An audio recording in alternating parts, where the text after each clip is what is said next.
Hello नमस्कार किसान भाइयों। अब अगर आपकी धान की फसल में बालें निकलकर पूरी 100% तैयार हो चुकी हैं, तो उस समय कौन से खाद का प्रयोग करना चाहिए जिसमें कि आपकी धान की फसल में बालें निकल चुकी हैं और उसमें दाना का भराव हो रहा है। तो इस अवस्था पर आपको अपनी धान की फसल में इस शानदार खाद का प्रयोग ज़रूर करना चाहिए, जो हम इस वीडियो में बताएंगे। इस खाद का प्रयोग आपको अपनी धान की फसल में ज़रूर करना चाहिए, जिससे आप इस शानदार खाद का प्रयोग करके किसान भाई पैदावार अपनी दोगुनी कर सकते हैं। यह खाद डालने के बाद आपको यानी 100% दाने का भराव अच्छा होगा, दाना वजनदार रहेगा, चमकीली बाल रहेगी, बाल ये चमकीली रहेंगी।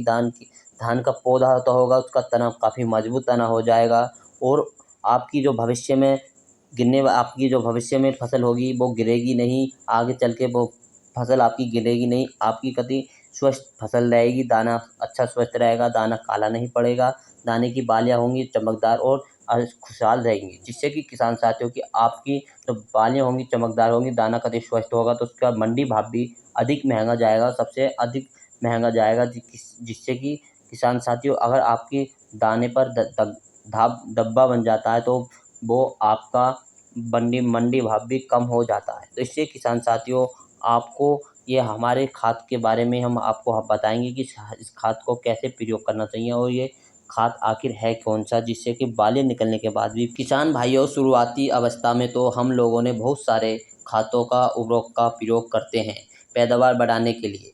जब हमारी धान की फसल में बालियाँ निकलनी शुरू हो जाती हैं तो बालियाँ में दाना भराव हो रहा होता है, तो इस अवस्था पर बहुत से किसान भाई यानी 90% किसान भाई अपने घर पर बैठ जाते हैं और उन्हें लगता है कि हमारी फसल अच्छी पैदावार हो जाएगी क्योंकि उसमें बालियाँ निकल चुकी हैं, अब कोई दिक्कत नहीं आने वाली है।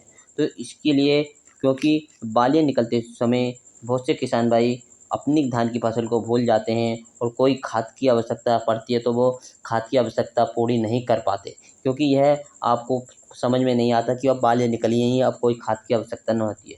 मगर आपको यह जानकारी होनी चाहिए कि धान की फसल में बालियाँ निकलने के बाद भी हमारे पौधों को कई उर्वरकों की यानी कई तत्वों की पोषक तत्व की आवश्यकता पड़ती है, जिससे कि हमारी धान की फसल में बालियाँ स्वस्थ रहेगी, बालियाँ चमकीली रहेगी, बालियाँ लंबी होवे और दाने का भराव भी अच्छा बने। तो इसके लिए आपको भी यह जानकारी होनी चाहिए कि किसान साथियों को कि धान की फसल में बालियाँ निकलने के बाद भी उसमें एक स्प्रे की आवश्यकता पड़ती है, क्योंकि एक स्प्रे की आवश्यकता पड़ती है। यदि किसान साथी इस स्प्रे का प्रयोग सही समय पर कर लेते हैं तो आपकी धान की फसल में पैदावार दुगनी हो जाएगी, क्योंकि पैदावार आपकी दुगनी हो जाएगी। तो किसान साथियों बात करते हैं आखिर में ये खाद कैसा है और कौन-कौन से खाद हैं जो इसका प्रयोग करना चाहिए अपनी धान की फसल में।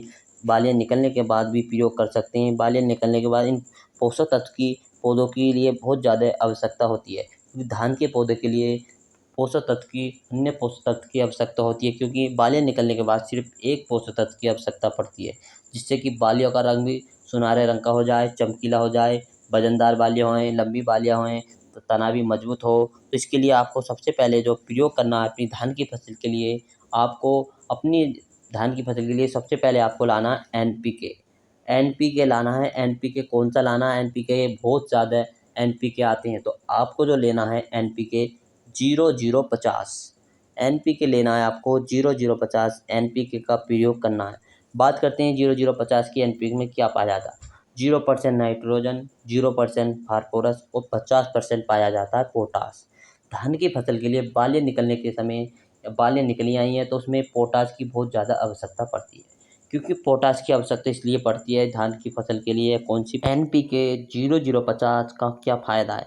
पोटाश धान की फसल के लिए फ़ायदा है क्योंकि इसमें ट्रांसपोर्टर का काम करता है, यानी पत्तियों से बने भोजन का निर्माण बालियों के द्वारा ट्रांसफ़र होकर चमकदार बालें बन जाती है, वजनदार बालें हो जाती है, दाना भी वजनदार आता है। इसमें कीट जैसे फंगस जैसे अटैक को बचाता है, और जो फंगस जैसे अटैक होती है उसमें फंगस को बचाता है, जो कीट लगते हैं उन पे भी रोकथाम करता है, जो रोग आते हैं उन पे भी रोकथाम करता है। तो आपकी तना मजबूत होगा, धान की बालें अधिक चमकीली होगी, वजनदार बालें होंगी, आपकी पैदावार लगभग 4 से लेकर 5 कुंटल तक उसकी पैदावार बढ़ जाएगी और आपको जो पैदावार बढ़ेगी वो काफ़ी खुशी की माहौल हो जाता है। जब पैदावार बढ़ जाती है तो आपको धान धान की फसल हो, कौन-सी फसल हो, उसमें जब पैदावार बढ़ती है तो आपको बहुत अच्छी महसूस होता है।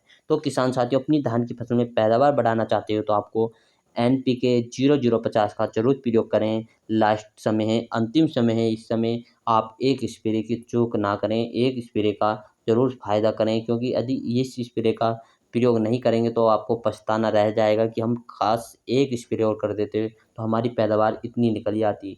तो किसान साथियों, आपको एक स्प्रे ज़रूर करना है। बात करते हैं NPK 0050 का कितना मात्रा लेनी है और कितने पानी में इसका स्प्रे करना है। तो किसान साथियों, आपको जो इसकी मात्रा लेनी है, NPK 00 की मात्रा जो लेनी है आपको, ये लेनी है 1 से लेकर 1.5 किलोग्राम प्रति एकड़ के लिए आप इसकी मात्रा ले सकते हैं। किसान साथियों, बात करते हैं इसकी कितने पानी में प्रयोग करना है, स्प्रे करनी है। तो इसमें प्रयोग जो करना आपको 160 लीटर पानी में इसकी स्प्रे करनी है 1 एकड़ के लिए, और स्प्रे आप सुबह के समय या नहीं करना, दोपहर के समय यानी कि लगभग 10 बजे के समय आप इसमें स्प्रे कर दीजिए और आपकी बालियाँ लंबी होंगी, फ़ायदा होगा, आपकी धान की फसल में भराव अच्छा होगा दाने का।